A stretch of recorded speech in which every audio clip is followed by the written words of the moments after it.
Hello everybody and welcome to the new series of the My Games Recruitment Show, where we are back and we are talking about how to automate everything, and we have some very good guests today, which Mike will introduce you in a little bit, and we're going to be explaining how you can use the latest tech to save time and money. But Mike, welcome back. So pleased to be here. You know, we kind of drop off for the summer because we need a little break, and I think the audience needs a little break from us, which is, you know, more to the case. But I'm so pleased to be back. It's just great, isn't it, really? So looking forward to being on the show again. This season's got some great guests, got some great topics. Really looking forward to it. I'm super excited about it too. But before then, Mike, I do want to ask you, what was the biggest thing that happened to you this summer? I impulse bought a new car. I only popped into the garage to ask directions. I didn't. It's an old joke. I just dropped in and I saw a little Toyota Aygo, this tiny little thing, which means now when I park on the local car park in Solihull, not only can I get my car in, but I can get out of my car, which I couldn't do in the one that I drive all the time because it's so tiny. It's brilliant. I love it. And the number plate is B16 MYK, Big Mike. Irony. Cool. It's the little things that get us through in life, isn't it? It is indeed. Okay, right now, let's stop dilly-dallying. Thank you, Karen, by the way. Thank you, Karen. I know, Karen, we've missed you too. We've missed you too. Yeah, thank you. Very nice comments. If you have got any comments, by the way, guys, as we go through, as always, pop them in the chat and I'll bring them up to the panel as we go through. But Mike, today before we do that, can just one only. Can you just put in the chat where you're listening from, just whereabouts in the country or the world if you're listening from? I'd just like to see that. So if you've got time, pop that in. Let's indulge the old man. Okay, so Mike, today we're talking about automation. Why are we talking about automation? Well, I think that it's a hot topic, isn't it? Really, it's the new revolution. In not just in the world of recruitment, but everywhere, the ability to get machines that think, apparently, we'll see, that can make decisions and do things so that you don't have to. And I think the big problem is, as in many cases with technology, there's too much choice. There's too many things to do. It's an overwhelm. It's the rabbit in the headlights, you know. So what we're trying to do with this show is give a little clarity, and maybe a little confidence, and at the end of it's some idea of what you're going to do next. If we can do that in the next 45 minutes, result. And of course, as Kirsty said, if you've got questions, not so much me, because I don't really know anything, but when we get the clever people on, if you ask the questions, we'll do our best to answer them for you. We will indeed. Now, by the way, Mike, before we bring in our guest, we have had some really lovely people coming in. We've got some people from the Midlands, up north. We've got Cork in Ireland, but I do think Dan might win because I'm guessing that's Sydney, Australia, maybe. I don't know if there's any other Sydneys. Who knows, really? If it is, he wins the prize. Simple as. I think so. Okay, right. So, Dan, without further ado, shall we bring in our first guest? Right. Okay. So the first guest is Dualta Doherty. I think he's probably well known to most of the people watching this episode. He's the founder of Doherty Group and also RecWire. The reason I want him on here, I've done quite a few bits with him over the years. He's a great catalyst for change. He's someone that kind of makes things happen. And he also usually is an early adopter. He's well in there, like podcasts. He was blathering about podcasts even before Joe Rogan. Actually, probably not, but you know what I mean. So I wanted him in here for that, and then we'll kind of kick around a few things, and then we'll bring in a really clever person a bit later. Okay, perfect. Well, here he is. Hello, Big Mike. Well, Dualta, there you go. Yeah, I wanted to put handsome Dualta. I'm just going to tilt my camera a little bit. I just feel I'm a bit. Oh, there you go. Could you just tell us a couple of sentences about yourself? I'm sure everybody knows, but indulge us anyway. So I have been in recruitment for about 15 years. Lived in Australia, Canada, set up a remote recruitment business, lived all over. Currently living in the south of Spain. Have a rec-to-rec business, a large recruitment community, about 1,000 members of recruitment founders, an L&D platform, and doing a little bit of consulting as well, which is really just putting the pieces together, helping people not make mistakes. And using smart people like your second guest. Glad you didn't say me there, because no one would have believed him. No one would have believed him. No one would have believed me. That's absolutely true. Yeah, well, thanks. It's great to have you on the show. So, it's just on your Toyota Aygo, something completely boring, but I did my master's dissertation on brand extension theories 20 years ago when that car was launched, and that was the one that was used. Well, there you go. I'm afraid we're not going to get anything. I like to feel that I'm the leader of the pack. The leader of the pack's friend. That's me. Anyway, Kirsty. Yeah, I can't think of this up. So what I want to do is I want to sort of delve now into the automation thing. So I want to ask both of you, and I'm going to start with you, Dualta, what automation means to you. People are watching this, but can we all make sure we're singing from the same hymn sheet? What does automation mean to you? Getting rid of the repetitive stuff that keeps coming up, that adds no value, that doesn't affect the influence of a deal, and that can maybe jump in and do things that somebody might forget to do. Okay, that's a good summation. Right. I'm going to a bit of a history lesson. So I started in IT in 1978, and my job, I know, my job was to take a manual task that people were doing and specify it so a programmer, good enough so a programmer could write a program to do that thing, right? It's kind of like we're in the same situation now, except it's so much cleverer. The machines can think a little bit more than certainly the machines that I worked on back in the day. So we've got a real situation, a real activity or process where you do things and you look things up on databases and you write things and you send things, whatever. How can we take that and make the machine do all of it? That's what I see automation as. So it is very much a mix of accessing databases, of doing things, of summarizing things, of writing things, creating things, assessing things, comparing things. It can do all of those things, and it can do it really well. But it's only as good, of course, as the people that program it to a certain extent. Yeah, and I'll just throw my 9 pence in. Is automation is this scary thing that people talk about that I have less of an idea about what it means, and it just freaks me out a little bit. Yeah. So. We're all I'm in that camp as well. Just on this as well, just to clarify as well, I'm no expert at all. We've got an expert coming on later, but people talk about different things. Just for clarity, so an assistant, when we talk about an assistant, that's like in the real world, that's like trainee. It's like what are those people who come into the business and just do stuff on for free? I can't think. An apprentice. What now? Yeah, yeah. So they're gonna come in, an intern. They're going to do that thing.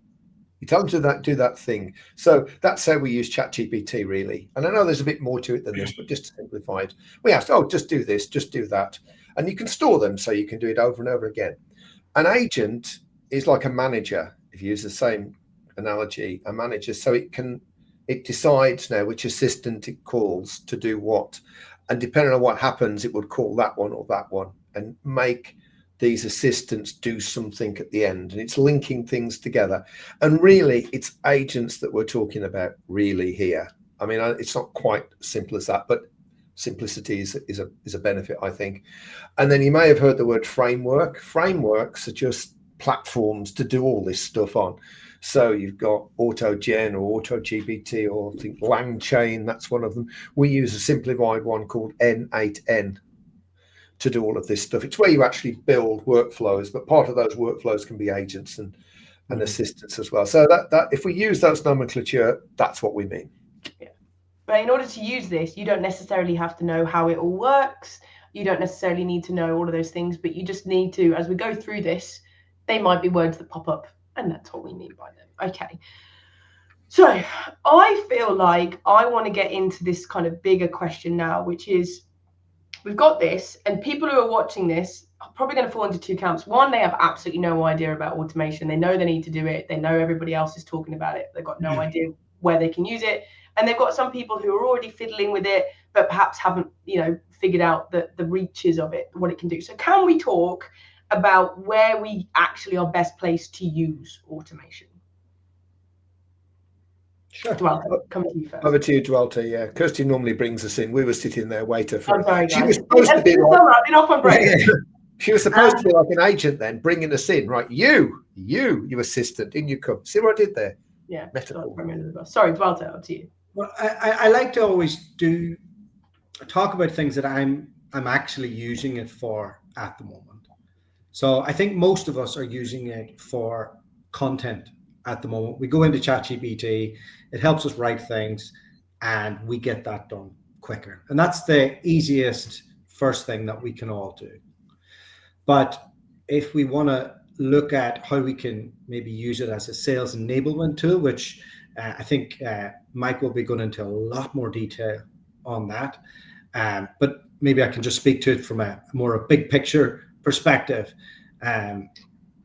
We need to know what our objectives are. So what do we want to achieve as a business? Are we looking for more candidates? Are we looking to engage with more candidates? Are we looking for more clients? Are we looking to engage with more clients? How can we use automation to enable us to do that? And have we process mapped everything in our business? And I suppose mostly the first question that'll come up is, do you have the data? And step one is, like, where can I get the data? And how can we use, what tools can we use in order to make that happen? I think it's interesting. There's a few things I'd like to unpack there, actually, really. I'll start with the end on the data. It's quite interesting because obviously with APIs, you know, systems can access data in other people's systems, and we all do that. They do that. But now you can build a sequence of things. So let me just explain what I mean by that. So we use automated on our early stage business development. So those people that come to this show, that put comments on my LinkedIn posts, that invite me to connect, to come to our webinars, all of those things are detected. Anyone that invites me to connect on LinkedIn, the agent picks up on that and follows through a process. Sometimes it goes to LinkedIn to get data. Sometimes it goes to HubSpot, which is our CRM system, to get data. And based on the data that it finds, it decides what it does. But ultimately, what we don't do, we don't let it talk to any of our external stakeholders. So we do that. What the machine does is gets everything ready so we know exactly who to target, how to target them, and what's most appropriate for them. The agent can do all of that. We use this N8N thing to specify all this workflow in. But you're right, Dualta, I think without the data, it's nothing. It's just a sequence of things, really. It's got to have data to work on. But if it's built properly, it really does make those calls so much better. Machine's telling me, oh, well, you should ring these people, because it knows that these people are engaging with me and the sort of things that they're saying. And it's compared these people against our ICP. The machine knows the ICP, and it knows that these are good matches or not so good matches. And it's updated CRM if they're not there. If they are there, then it knows that. All of this has been automated, and I absolutely love it. It doesn't take away from me, because I know there are people out there that say, well, I want to be a relationship person. And yeah, so do I. That's how I roll. I'm not a transactional person. But the machine makes the act of focusing and building and engaging with people so much easier. It's amazing, the stuff that it can do. I'm blown away with it. I mean, I didn't build it, Pete did, but I'm blown away with it. Okay, so I just have a question, and this might be quite a simple question. When you say data, what do you mean, Dualta? What does that mean? I know you say you need the data, but first of all, what kind of data are you talking about? And secondly, how am I supposed to get it? If I'm running my business and I've got limited time and all this other stuff, where am I supposed to find that data? Okay, well, I mean, a real world example would be in my Rec Direct business, been run for 10 years. So the data that we would have are that of recruiters, mainly in the UK, but also around the world, and people that we've moved. So that's your candidate data, and then you'll have your client data as well, and that'll usually sit on your CRM. Mm-hmm. If you want to get new data, it used to be really hard. And when we talk about that data, we mean usually we mean as a first point of call, a personal email. Ideally a mobile, and if all else fails, a work email and a LinkedIn profile. And that's usually the order of that. I 100%, anytime I want this, I engage an expert to go do it.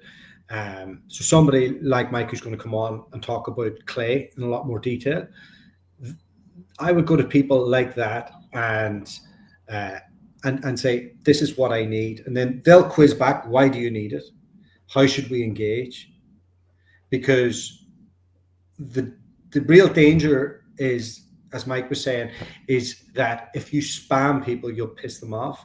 And then they'll remember that and they'll be like I could tell you 4 shysters on LinkedIn that spam me all the time. And they're selling me like coaching services and like silver bullet solutions on AI. Not you. And I've launched a couple of things and tested things, and I became that person for about 5 minutes, and then I was like, shut that down. Like that's really damaging. So I think one of the things when I started recruitment, my manager said, everything you put out will be a reflection on your reputation. So every email that you write, every email that you send, it's going to go out there to your target market, and they're going to remember it. That wasn't targeted properly, or that wasn't for me. So if you're going to do this type of stuff, really engage with an expert. And usually that expert will have a couple of layers. They'll have a technical person sitting behind them that can do all the difficult stuff, and they'll have a business analyst brain where they can work out what it is you need in your business, what the dangers are, and how they can help you achieve your goals. I want to pick up on that. Before I do, I just want to ask the chat, has anyone heard of the uncanny valley? Uncanny valley. Just put a yes in the text if you have. I'd just be interested. I'll come back to that in a minute. It's very relevant to the conversation we're having now. But I totally agree with that. I think it's this business analysis piece. Again, it's the same as it was all those years ago. It's not new. It's just that if somebody who's not trained starts to write stuff, God only knows what that'll turn out like. You need someone to do the analysis before anyone starts to create code. Not that we create code anymore, but before anybody starts to type things in, they must understand the process and what you need from that. Then, okay, well, what technical tools do we need, or what can we write or build which is going to deliver that for you? You absolutely must do it that way around. Nothing wrong with experimenting with chat, as Dualta was saying. One of my clients, he records a discovery call, and then he asks his AI, whatever it is, to produce a small 250-word proposal that they think would get the most chance of winning that deal, and then pops it inside an email, and all of that's done automated for him. That's absolutely fine. Go ahead, dip your bread. But if you want to revolutionize your business, right, really, you really have to get people in that know what they're doing. It's going to be expensive, but do it bit by bit. That's fine. You don't have to do the whole shebang at once. But the key bit there, Mike, is your client did a discovery call for half an hour. They built rapport. They got to know what the discovery is, got to know all the details, and then you're just using the AI to do the legwork of stuff that would take you time. So can I just clarify something here before we move on a little bit? Is I think I may have misunderstood this, as I often do. Are you saying that you go to a professional and be like, I want to automate some stuff, what do I automate? Or you go into them saying, hey, I want to automate my outreach, or I want to automate my client care routine, and then they look at that. How are you engaging with these people? Do you know what to automate first, or do you just go and be like, help me? So I'll give you a real life example on dealing with an expert. So one of the projects I'm doing is relaunching an L&D project, and I've had to go to Mike, who we're going to have on here, and say, here's the target audience that I want. And he's then said, how many buckets do they fit into? Tell me about their different profiles. Tell me about their different behaviors.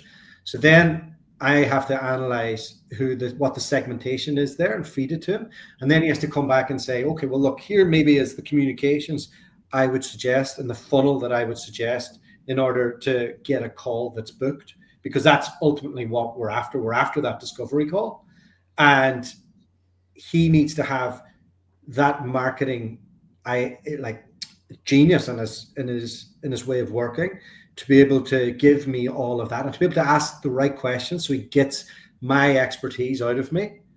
And there's no silver bullet. It takes time.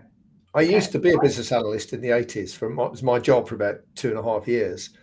And I remember part of our job was exactly that. You must tell me what it is that you want. I'm going to ask you questions, all about the questions. And from that, I'll get a complete picture. Well, then replay back to you and say, hey, look at this. But also my job was to come up with things that they hadn't thought of. The things that they don't know, consider this, or what about that? And then the user, or the client in this case, must decide then which of that they're going to choose. But if you've got those two inputs, your knowledge and experience of what you have and what you want to do and how you do things, the BA, the business analyst's knowledge of how to then put that into a systemizable format and bring any new things in that you might not be aware of, will get you the best possible result. Okay, very quickly, let's just Uncanny Valley people.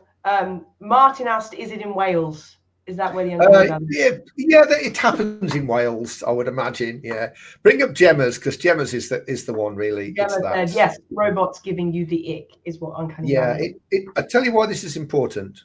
This Uncanny Valley was termed in 1970, I think, by a robotics expert in Japan or something.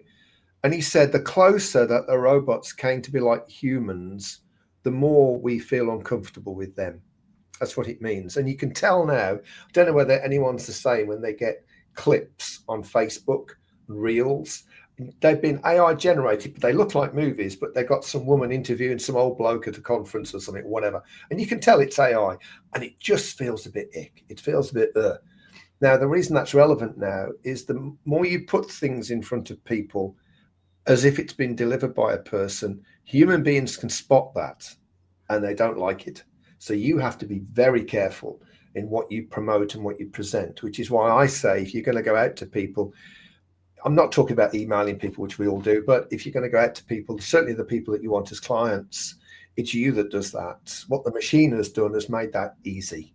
That's the difference. Don't automate the front end, or automate the front end with care, because of the Uncanny Valley and the ick. I love that, Gemma. Thank you for that. Yeah. Okay. I do have one more question before we kind of move on and bring Mike in, which is, do I have to have a process that works in order to automate it? So if I'm thinking about something, and let's say I've been struggling with BD, and I know that's something that Mike's going to talk about in a second, but do I have to have a BD process that works in order to automate it? Or can I go to these people and be like, I don't really have a good one. Will you help me? How do you think it works? Do I have to know my process, basically, Dualta? Yeah, I mean, you need to be trained as a recruiter. So, like how do you do a call? How do you turn that like a candidate call into a sales call? How do you do a client meeting?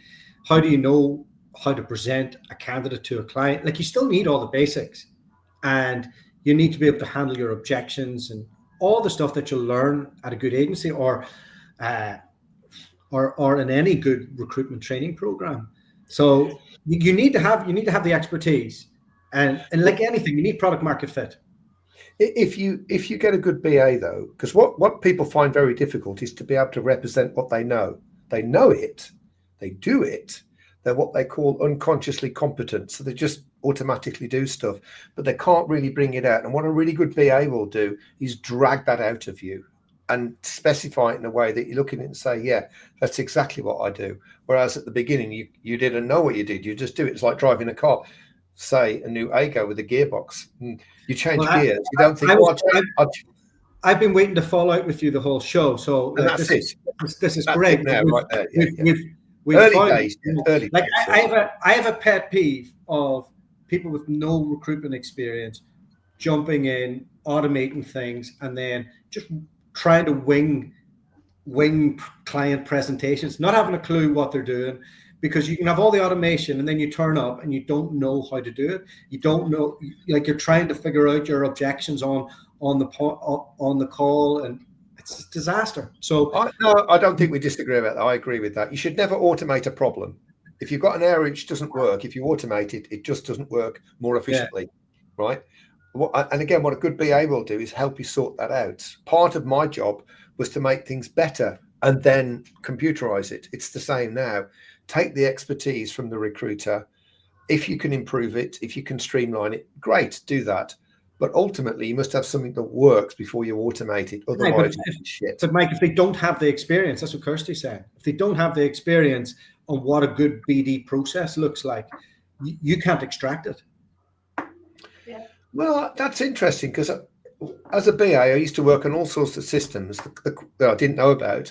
The question is, are you talking to somebody that does? If you're talking to a recruiter that does know, if you ask the right questions, you can systemize that. But what you can't do is you can't systemize it if nobody knows the answer. You can't do that. You'll just end up with stuff that doesn't work. Really. I have two massive WhatsApp groups. One is for independent recruiters. Half them know what they're doing, half them don't. And I have a larger group, which is everybody from 5 to 200 heads, so scalable companies. And proper systems is the core difference between both. Yeah, I agree with that. Yeah, 100%. Yeah. The danger of all of this is to the independent recruiter, I think. Yeah, I think you're right. And I think there's a challenge. Before we get on now, we've got to bring Mike in now. I think there's a challenge here as well because there is an expense involved here to get this done properly. And I feel that some of the smaller businesses with less money are going to get left a little bit behind for those people who've got more money to spend. You know, that thing where money breeds money. And I fear that that's the case. And we'll perhaps come back to that at the end if we have time, actually, because I think it is a relevant point. Okay. All right. Now, I think, big guy, it is time to bring in our kind of resident expert. Do you want to introduce our guest and I'll bring him in? Okay, so we're going to bring in Mike McGluhan. I hope I've pronounced that second name right. I pronounced the first name properly. I know that for a fact. And he is the founder and CEO, MD, I think. There we go. Yeah, Fuse, which is a marketing agency. But before that, he spent many years as a recruiter in different parts of the world. So he knows about marketing. He knows about recruitment. And for the last, I think, 2, maybe 3 years, he's really focused in on tech and AI and automation as part of that. So we thought he'd be a really interesting person to get on the show to go much deeper in one application. We talked about many applications already, much deeper in one application to the next level because we can't do it for everything. So we thought we'd get Mike on to show us how it's done. And here he is. Hi, Mike. Hello. Well, I'm a bit nervous about all of the call-outs. I've been expert, the clever person, so I'll try my best. Good. That's what we like to pick you up. You know how it is. Yeah, could you say a few words about yourself, Mike, just to expand on what I said on the introduction? Yeah, so very quickly, I started my career in recruitment, first in Manchester, then in Dubai, and then in LA, leading some pretty decent sized teams across, various different industries.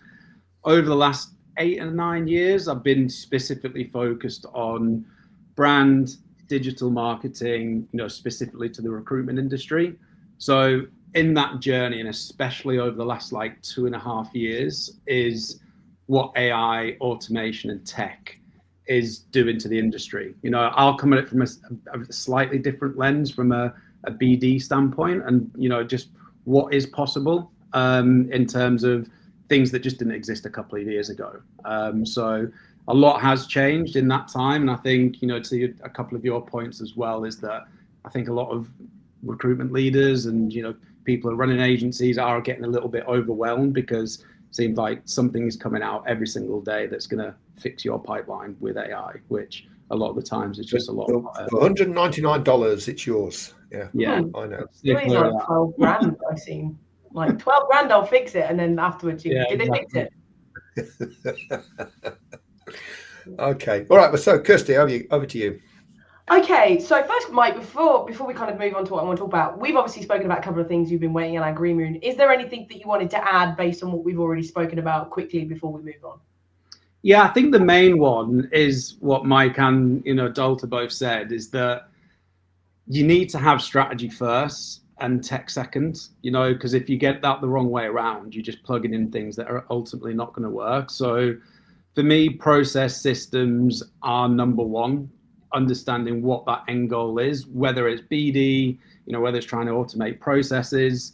That just needs to be really clear from the outset, because otherwise, I think you said, Mike, you're going to automate something that doesn't work anyway. So I think having some like if you're hiring someone, you've got a new hire in, right? This is your job and this is what you need to do on a daily basis. I think a lot of people, if you can do that with any sort of tool, system, tech, putting a process and system around it, strategy first, tech, automation and AI second, always for me. Okay, amazing. Now, as always, audience, guys who are watching, if you do have any questions, please put them in the comments and I will bring them up with everybody as we go through. But now, Mike, we spoke about this before and we are going to delve deeper into one topic. Can you tell us kind of what we're going to delve deeper into, and then we'll sort of get the ball rolling, as it were?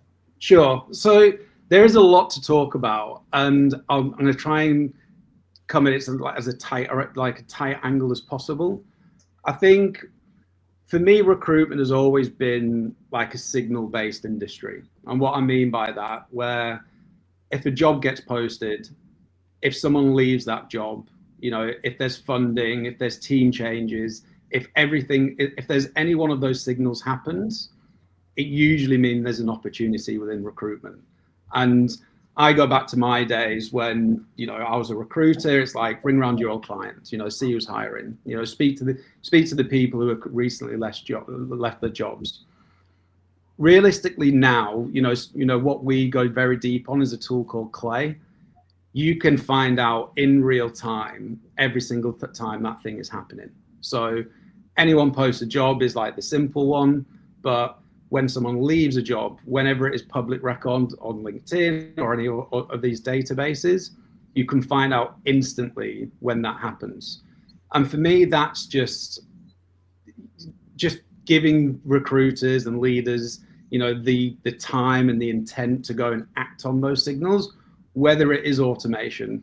For me, it should always be the phone first, and again, just understanding what that process is. But just making, for me, tech, automation, or AI, it just makes that timing very, very visible. And a lot of the times, a lot of industries, it's fastest finger first, so you can get to the right person in the quickest time. And that, for me, is the biggest use case. There's a lot of nuances to that, of how you can start. I ask a question, Mike? Yeah, of course.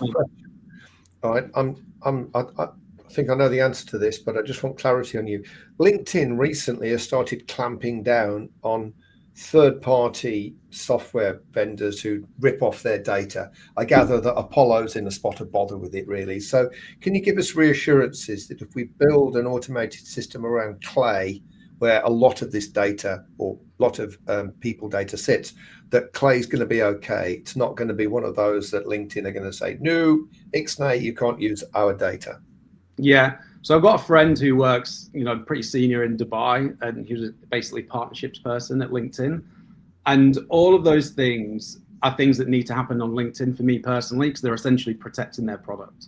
They're protecting their data, and they are putting, lines in the sand to say, you can't do that.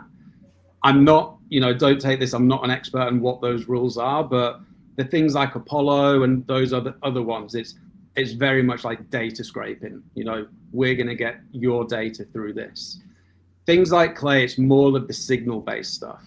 It's not necessarily, getting, the actual contact details and data, because there's other better ways to do that.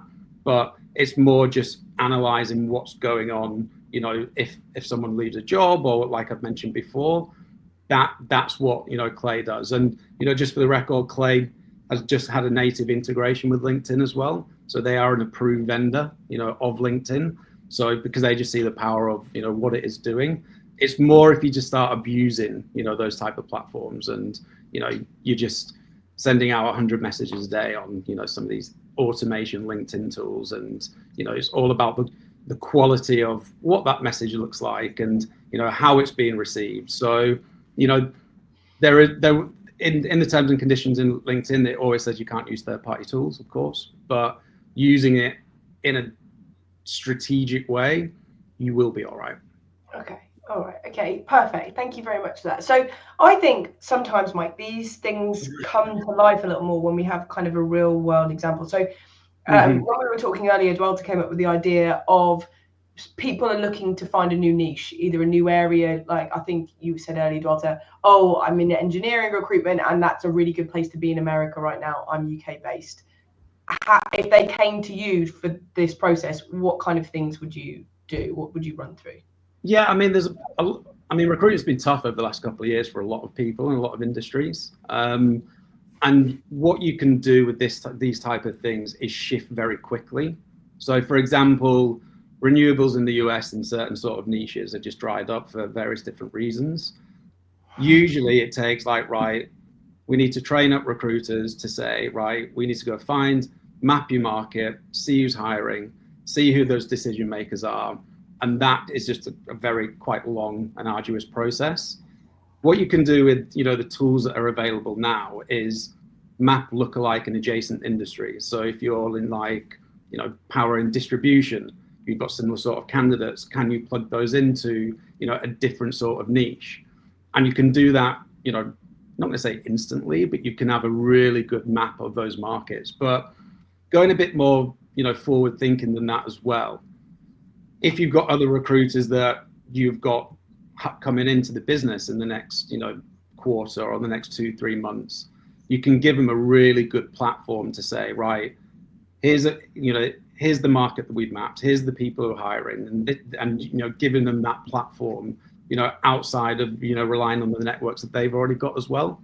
So for me, it's a mix between being able to shift very, very quickly, understanding who is, where the most opportunity is, but also building strategy for potential future growth as well, using things like this. Can I bounce something off you? I'm going to do it in my very simplistic way. Suppose I wanted to market map, build a talent pool, because I've decided I want to deal with this, that, and the other, right? I've identified a talent pool. So I could set up an agent to look for people with those details, either on LinkedIn, perhaps, I don't know, certainly on the job boards, perhaps. And when it identifies one, it can go and see whether that person is already on my ATS, my database. And if it isn't, it can add it, or it can go somewhere to Clay and get some more contact details and then add it. It can do a very simple outreach, not trying to get into the uncanny valley here, but just a quick message. So just notice you've got this, would you be up for a chat or whatever? If that's what we're talking about, it can do these kind of things. Is that, oh, Dualta's got something to say to that as well. Come on in. Yeah, I just thought if we contextualize that further, so we want to set up a new niche, and everybody's like, oh, there's more money to be made in America, I need a new niche. The problem is a recruitment founder usually hires somebody and then goes, okay, well, there's the phone, there's LinkedIn, try and do it. What we want in this scenario is to be able to say to Mike, I want you to create a sales enablement machine that has the data ready for them on day one, has the clients, has the candidates, and starts putting all those signals and works towards booking calls. And working your workflows will come beyond that, but it's an ongoing process of making all that happen. So I think in the past, to set up a new niche used to take so much time to be able to do that. What I think we can get close to now is to just somebody comes in, sits on the seat, and you turn on the tap. Is that possible, Mike? Yeah, it is, absolutely. And to your point, it's doing all the things that you would be able to do, but it's just doing it 100 times quicker. In terms of really understanding the demand, opportunity, who's the person to speak to. And to your point, when you do need to shift quite quickly, which a lot of people have had to do, you're able to do that now. And going back to the point on strategy first, there needs to be some understanding of what you want it to do. Could be on the candidate side of things, going a little bit deeper on the technical side of things now, but there's on the AI and machine learning side of things, you can go as deep as what GPA does this person have? do they have a GitHub profile? You know, what GitHub profiles are they, you know, do they have where they're doing these side projects? And you can automate all of that with these type of tools, you know, from the candidate side. You can look at all the posts they made on LinkedIn, can't you? You can read the sort of things they're talking about, and if they've got a blog, you can really gather all this information, which I think you're right. A person could do it. It would just take ages, so much so that they wouldn't do it, basically. They wouldn't be a business. Yeah. And the good thing is, and the reason I am excited, because I do think this is going to become a new category in the next 12 months, maybe sooner, where, you know, recruitment agencies are really going to have to understand what this actually means and build, you know, their own, you know, strategy around it. But once you've got that system set up, and it will take tweaks, it's not set and forget, there will always be little different things you can do.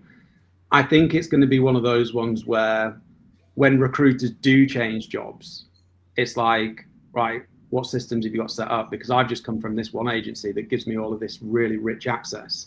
I think it's going to probably get to that stage as well, where it's like, you know, what type of systems do you have to make me more successful as well?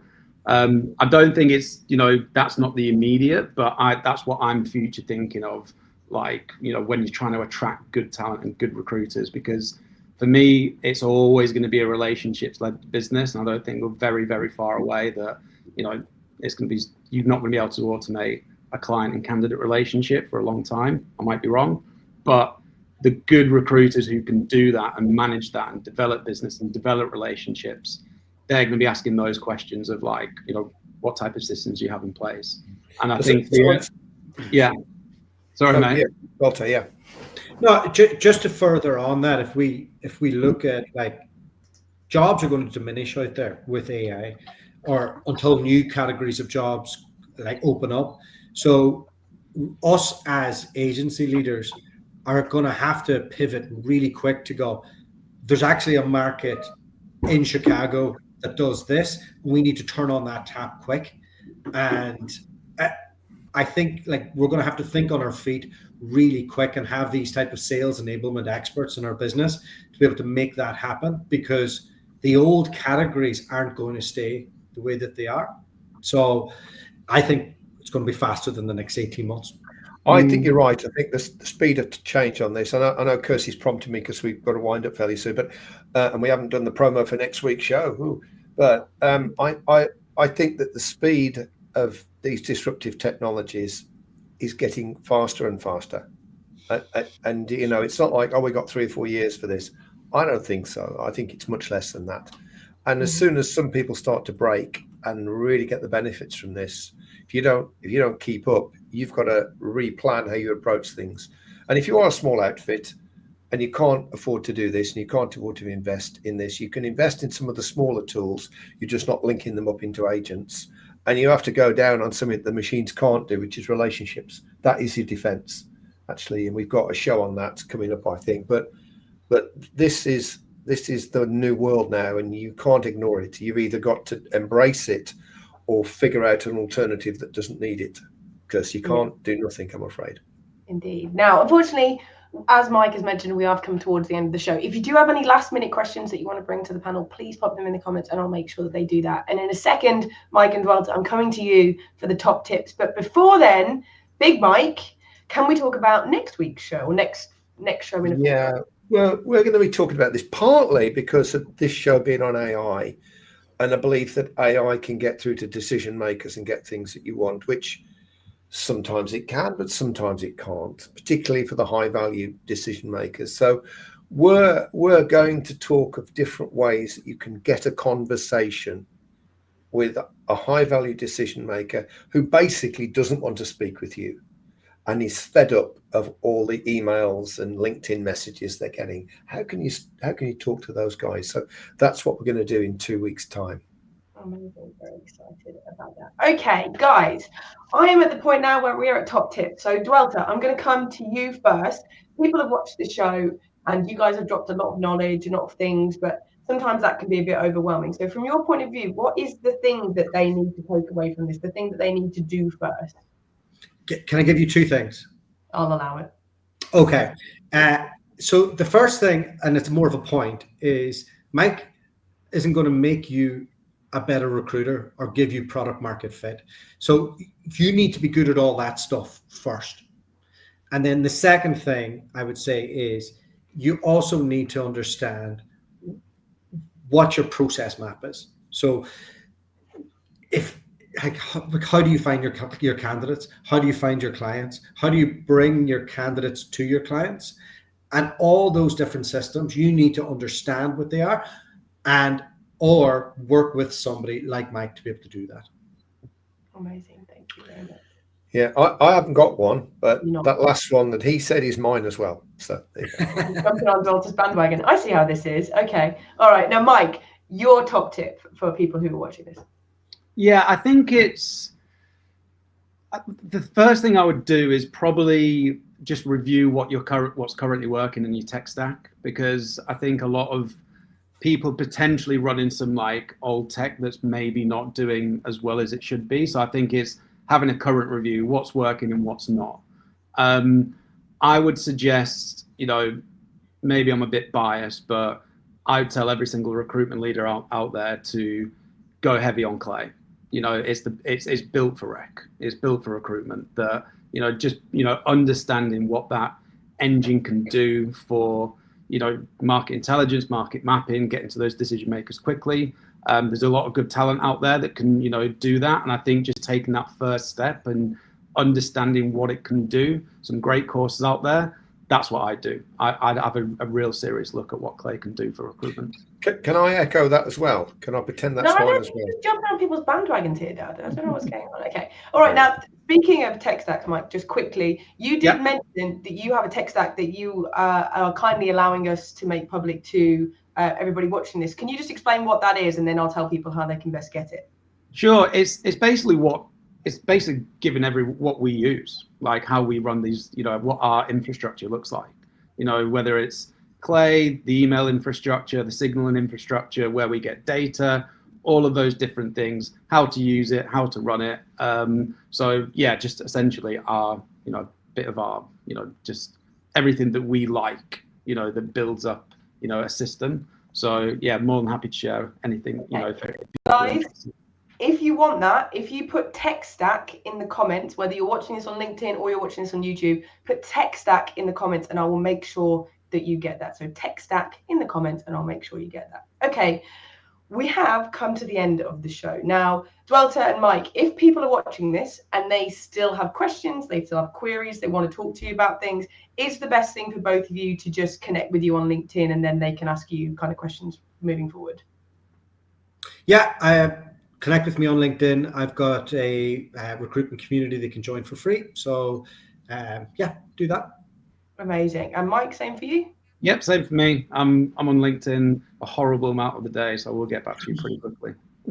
Amazing. Okay, I will make sure that those links are available both on LinkedIn and on YouTube. But if you listen to the podcast, I'll make sure there's a link available there as well. Okay, Big Mike, I think it's time for you to kind of round off the show and take us home. Okay. Well, first of all, thank you, Kirsty, to you for being the hostess with the mostess. It wouldn't be the same without you. It is the Mike Ames Recruitment Show, or is it? It's my show. Anyway, and then I'd like to thank Dualta, who's been a guest before and will be a guest again, no doubt, because he's always good value. And I really like the way in which you kind of really get us talking about stuff and having a view on things. And thank you for Mike as well. This is the second time we've spoken, I think. And I love your perspective on it. I love your approach to it. And I love this get the process sorted first, get the tech to do the work when you know what it is that you want the tech to do.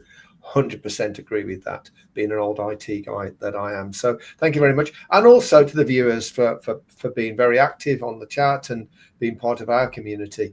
And I shall look forward to seeing you all in our second episode of the autumn series in 2 weeks' time. Okay. See you later, guys.